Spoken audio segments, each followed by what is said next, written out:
Government of Canada has made significant changes to mortgage rules, especially for first-time homebuyer, claiming which would help younger Canadians to enter the market. Although these changes are pretty aggressive, but the question is, will these reforms truly deliver? So in this video today, I will be deep diving into new mortgage rules and explaining you what exactly they are and how they can impact you. So if you get any value out of this content, then please smash the like button and also do subscribe to the channel. So now without wasting any time, let's get right into it. So here are the three big changes which are coming effective December 15th of this year. First one is they're raising insured mortgage cap from 1 million to 1.5 million. So this is going to change the down payment requirement. Second is they're extending 30-year amortization period for first-time home buyer and all buyers for new builds, that is new construction. And third is they have allowed insured mortgage holders to switch lenders at renewal and without any stress test. Okay, so these are the three changes and I'm going to go through each of them in detail. So let's get started with the first one. They've increased the mortgage cap from 1 million to 1.5 million. So as of today, if you're buying a property worth 1 million or more, the minimum down payment you need to put down is 20% straight up, right? But this has changed. I will show you a breakdown of new down payment structure, which is effective December 15th. So minimum down payment required. So if you're buying a property between $0 to $500,000, the minimum down payment required is 5%. So that remains the same as of today. So this rules remains the same. Nothing is changing in this one. But the next is if you're buying a property between $500,000 to $1.5 million, the minimum down payment required is 10%. So let me quickly run an example for you for a better understanding. So if you're buying a property worth, let's say $1.4 million, then the minimum down payment required for the first $500,000 is 5%. So we're looking at $25,000. And for the remaining balance of $900,000, the minimum down payment required is 10%. That is, we're looking at is $90,000.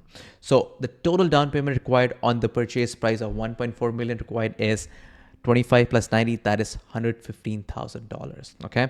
Whereas earlier you would have needed 20% down as a down payment on the purchase price of 1.4 million.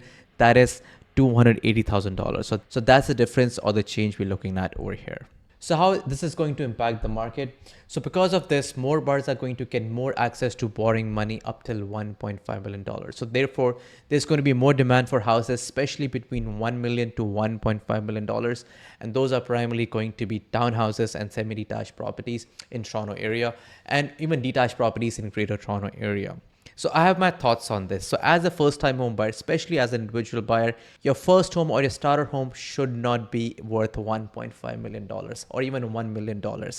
Instead, you should be targeting actual starter properties worth $500,000 or maybe $600,000, because otherwise your exposure to debt is going to be way too high and your monthly payments are also going to be way too high. So that's something I would consider.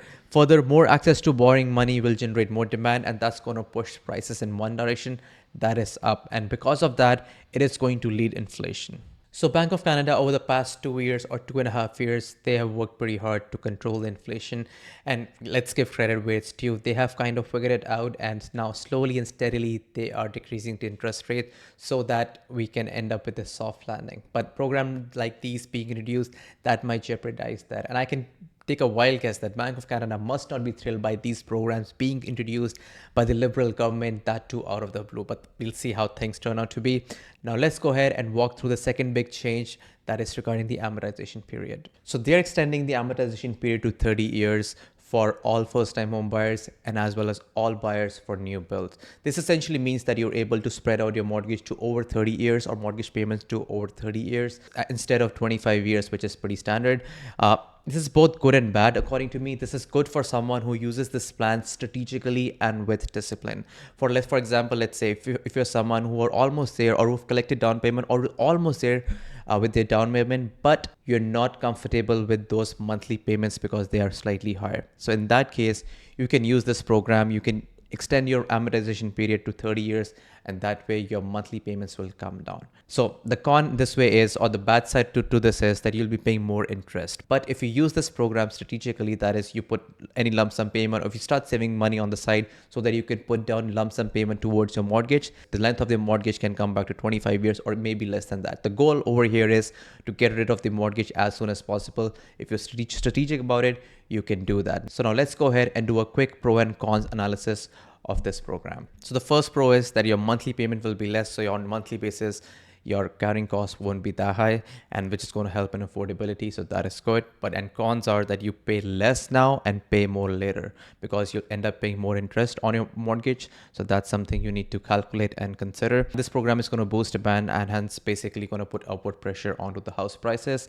And third is that with each monthly payment, higher amount of that payment is going to go towards interest and less amount is going to go towards principal. So basically you're going to build equity on a slower pace. So overall, I would suggest if you can use this program strategically, then that's great. Otherwise, it's better to collect your down payment first until you're comfortable and then buy a property and use a target 25-year amortization instead of 30 years. So the third big change which is coming is they have allowed insured mortgage holders to switch lenders at the time of renewal without going through stress test. So as of today, at the time of renewal, your existing lender has the power to charge you more or higher rate of interest because they knew if you go anywhere else, you'll have to go through a stress test. But now that is being changed. So at the time of renewal, you can switch lenders without going through stress test. So this is going to be beneficial for mortgage holders because now you'll have more options to choose that who can be your lender. Basically, you can get better rate of interest. So I think this is a step in the right direction. So now let's understand who really benefits from these programs. Is it the first time home buyer? I doubt, because allowing people to take on more debt doesn't help affordability, whereas the government has tried to throw a narrative that this is all about affordability, but I don't think so. This is going to make things slightly worse overall. But as long as you use amortization, the length of or extended period of amortization period of 30 years strategically, that is something good. But other than that, I don't think so. It's a win for first time home buyer. It really helps real estate industry or for people servicing real estate industry, someone like me, realtors, mortgage broker, developers, for sure, because it's going to propel some number of sales. So they're going to be helped by this program.